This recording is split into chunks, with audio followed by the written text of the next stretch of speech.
signifie en français une structure souvent à compte. L'éligibilité d'Ousmane Sonko pour l'élection présidentielle de 2029 au Sénégal est un sujet qui a suscité beaucoup de débats juridiques et politiques. Voici les éléments clés à considérer. 1. Contexte juridique. L'éligibilité d'Ousmane Sonko pour la présidentielle de 2024 avait été fortement compromise par une condamnation pénale, une condamnation par contumace à 2 ans de prison ferme en juin 2023 pour débauche de mineurs, qui entraînait une radiation des listes électorales, et donc l'inéligibilité selon le code électoral.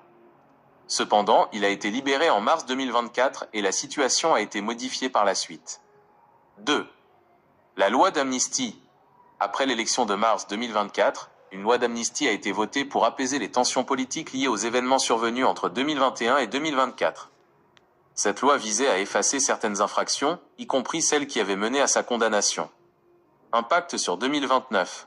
Si la loi d'amnistie est jugée applicable et met fin à toute cause d'inéligibilité découlant des condamnations passées, Ousmane Sonko sera éligible pour 2029, sous réserve qu'il remplisse les autres conditions générales, âge, nationalité, etc. 3. Les débats actuels. Opinion publique. Déclaration.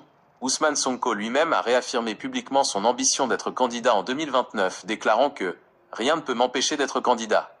Le président Bassirou Diomaye Faye avait également plus tôt soutenu publiquement la candidature de Sonko pour 2029. Contestation juridique. Malgré la loi d'amnistie, des juristes continuent de débattre si sa condamnation est effectivement couverte, notamment parce que la Cour suprême aurait statué définitivement sur la condamnation après l'adoption de la loi. Conclusion.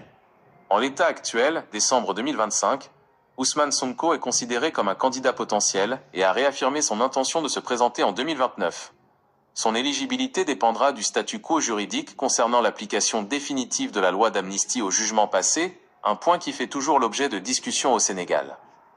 Y a-t-il un autre aspect de la politique sénégalaise ou les conditions d'éligibilité en général que vous souhaiteriez connaître ?